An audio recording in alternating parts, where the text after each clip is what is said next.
Hello everyone. Now today we are going to see our next topic in our soil mechanics. So before we going to see some definition related to soil, in a previous video we saw that our second chapter, very most important chapter, shear strength of the soil. Now first of all, what is shear strength of soil? shear strength of soil क्या है? So कैसे define करेंगे?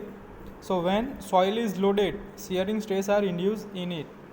When the shearing stress reach a limiting value, shear deformation take place, leading to failure of the soil mass. The failure may be in the form of sinking of the footing or movement of the wedge of the soil behind retaining wall or slide in an embankment.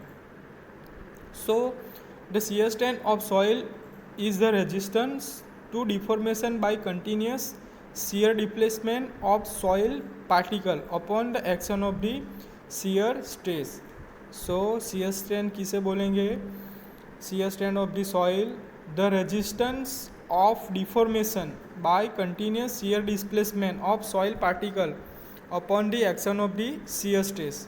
So first of all, what is shear stress? So shear stress is defined as ratio between shear force upon shear area. So now how we derive shear strength from the soil? So it is derived from the cohesion or adhesion between soil particles, friction resistance between the individual soil particles, which may be sliding friction or rolling friction or both. Then resistance due to interlocking of the soil particle. So then next, mechanism of shear strength. So shear resistance. To express the frictional resistance in case of soil masses, consider the analogy of the force transmitted by two solid bodies in contact with each other. ठीक है, हमें consider करना है कि to bodies है, एक soil surface पे एक रिजिड बॉडी रेस्ट है, वो हमें कंसिडर करना है. Then force acting perpendicular acting on the surface contact and tau equal to tangential force.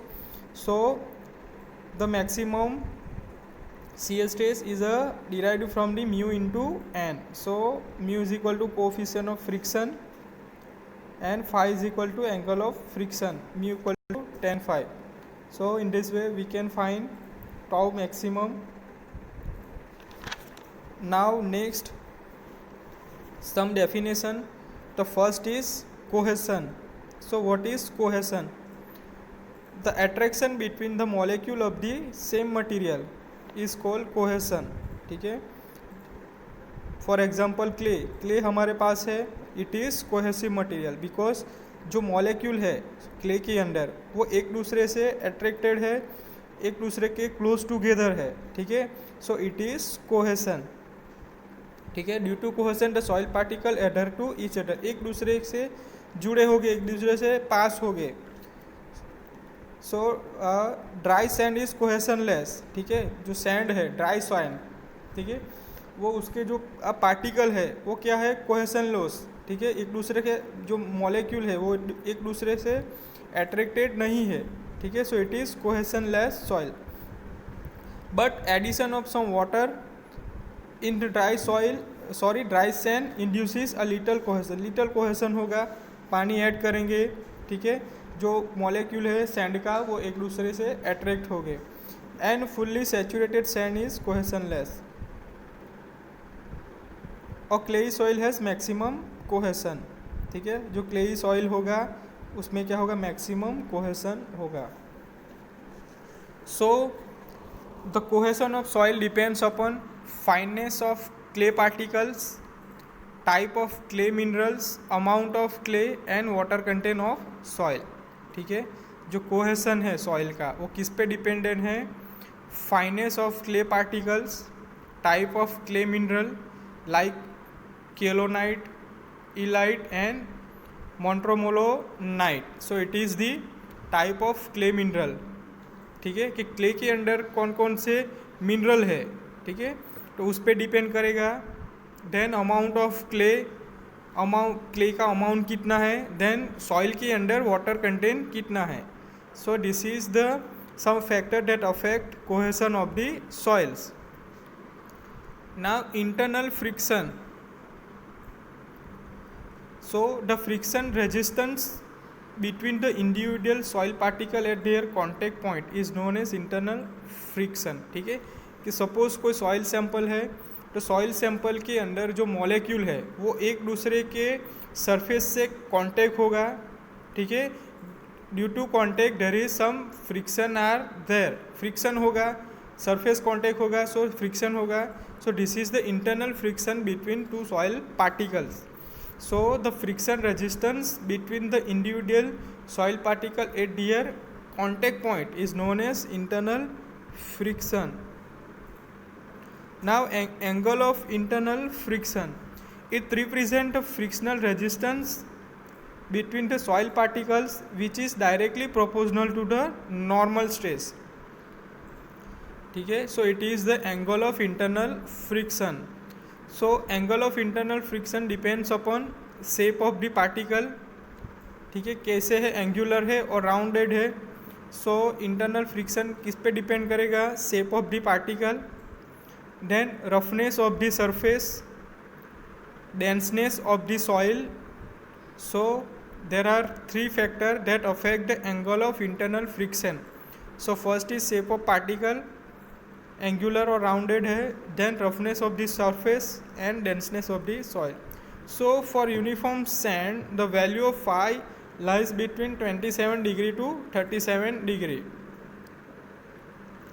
Uniform sand होगा तो उसके लिए इंटरनल फ्रिक्शन कितनी वैल्यू होगी, in between 27 to 37 degree. Now for a well graded sand the value of phi lies between 30 degree to 44 degree. So this is the some definition, cohesion, internal friction and angle of internal friction. Now Mohr circle of the stress, very most important point, topic. So at any point in a strain material there exists 3 mutually perpendicular plane on which only direct stress are acting. के suppose हमारे पास कोई strain material है, उसके कोई एक any point पे, कोई point पे there exist 3 mutually perpendicular plane on which only direct stress are acting. तो उस प्लेन, उस मटेरियल के ऊपर, ठीक है, ओनली डायरेक्ट स्ट्रेस लगेगा. ठीक है, परपेंडिकुलर प्लेन के perpendicular only direct stress act होगा. सपोज हमारे पास कोई ऐसा स्ट्रेन मटेरियल है, ठीक है, तो उस पे, उस प्लेन के परपेंडिकुलर, ठीक है, उस प्लेन के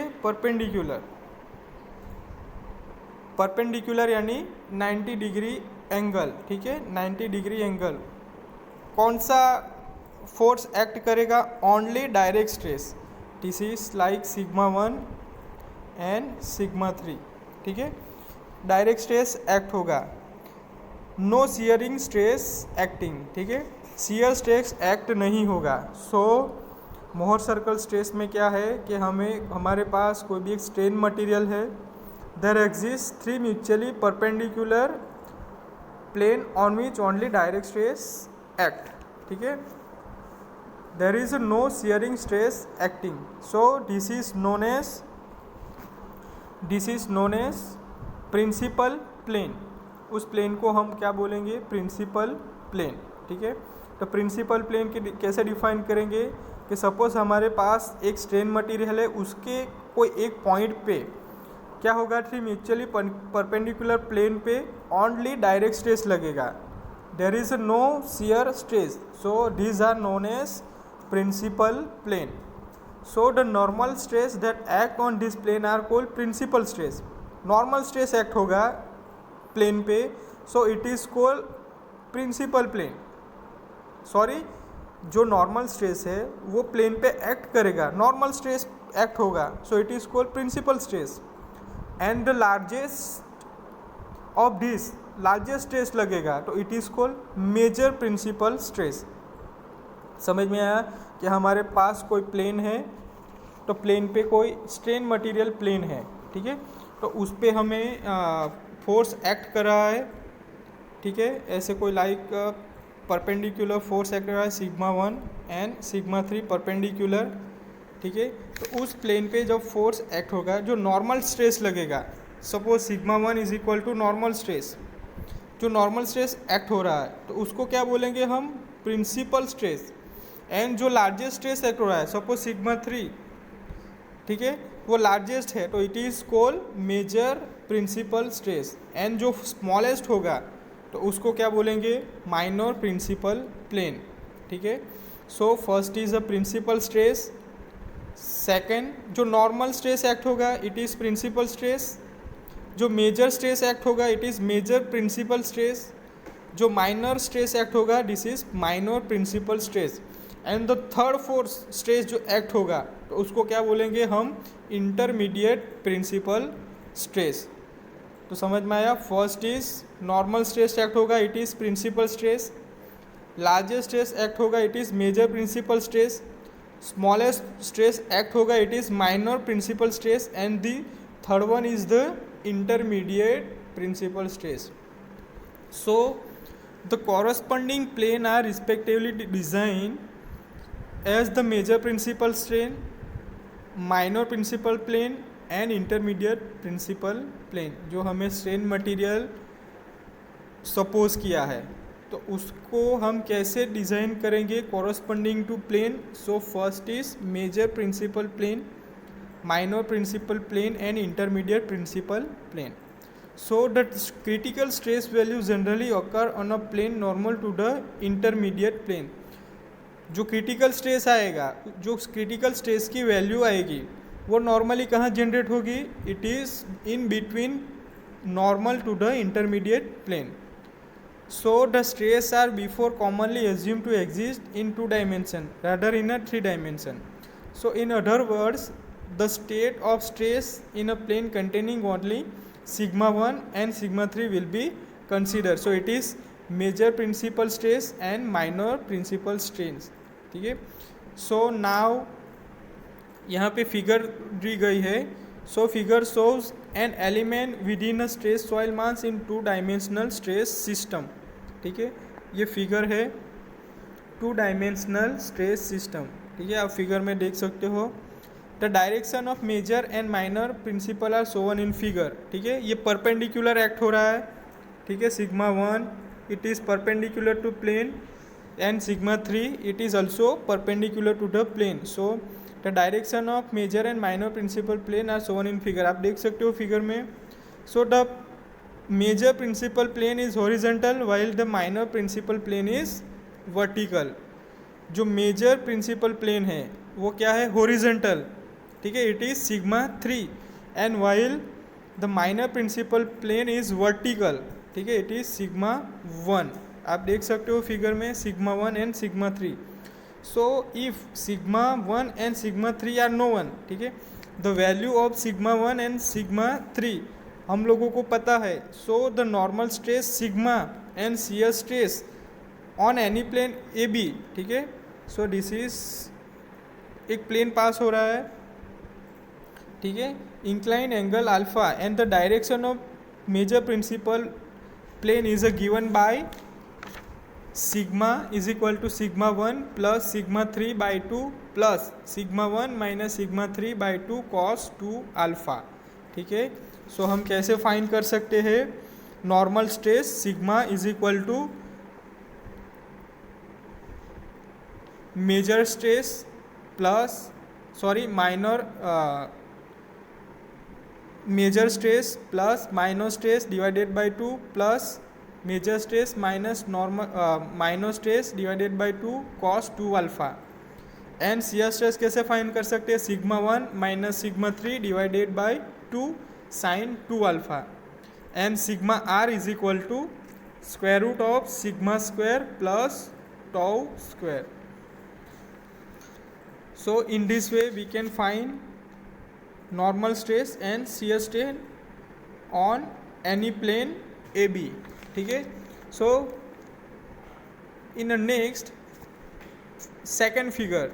सो सेकंड फिगर में क्या है, it is shows that element at equilibrium along with the stress and their notation. Mohr demonstrated that these equation lead themselves to graphical representation. ठीक है, it is the graphical representation of Mohr circle. ठीक है, ये कौन सी method है, graphical representation. ठीक है, so it can be shown that the locus of the stress strain coordinate sigma and tau for all the plane through at a point is a circle. ठीक है, जो स्ट्रेस कोऑर्डिनेटेड है sigma N stress and shear stress, वो क्या है, एक point पे act होगा. So it is call make a circle. So it is call Mohr circle stress.